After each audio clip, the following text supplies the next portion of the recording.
ఒక మంచి విషయాన్ని ఒక్కరు ఫాలో అయినా పర్లేదు, కానీ అదొక చెడ్డ విషయాన్ని 1000 మంది ఫాలో అయినా ఈ మంచి విషయాన్ని ఒక్కరు ఫాలో అవుతారు కదా, దాంతో కూడా సమానం లేదు.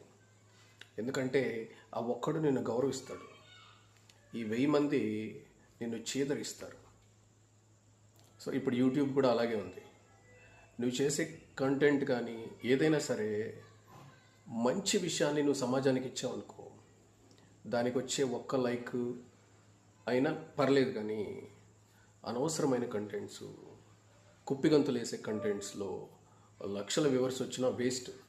ఎందుకంటే అక్కడ లక్షల మంది చూస్తారు, ఏదో కొంత డబ్బు రావచ్చు, కానీ నీ సంస్కారం, నీ గౌరవం, నీ డిగ్నిటీ ఇవేవి ఉండవు. కానీ మంచి కంటెంట్ ఇచ్చిన వాళ్ళకి ఒక్క లైకే రావచ్చు, కనీసం గౌరవం అన్న మిగులుతుంది. కాబట్టి చేసే ఏదైనా సరే సమాజంలో గౌరవప్రదమైన రెస్పెక్టివ్ వేలో పనికొచ్చే పనులు, నీ డిగ్నిటీని కాపాడుకుంటూ చెయ్యి, నీ గౌరవాన్ని కాపాడుకుంటూ చెయ్యి. గౌరవాన్ని పోగొట్టుకొని లక్షలు వచ్చిన, సంస్కారాన్ని పోగొట్టుకొని లక్షల లైక్స్ వచ్చినా, లక్షల డబ్బులు వచ్చినా వేస్ట్. నీ సంస్కారాన్ని నిలబెట్టుకొని ₹1 సంపాదించిన మానసిక ప్రశాంతత లభిస్తుంది. అదే ఆత్మసంతృప్తి అంటారే, అది కావాలి ఫైనల్గా మనిషికి.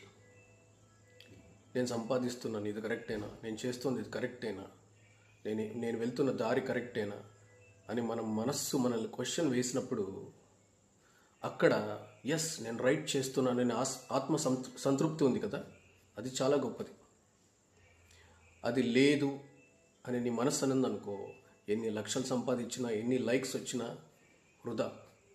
సో మంచి కంటెంట్కి, మంచి పనికి ఒక్కరు ఎంకరేజ్ చేసినా పర్లేదు. అనవసరమైన వాటికి, యూజ్లెస్ వాటికి, పనికి మాలిన వాటికి లక్షలు లైక్స్, షేర్స్, డబ్బులు వచ్చినా అది బూడిదలో పోసిన పన్నీర్ లాంటిది. So do good for society, give good for society, and be like a good citizen.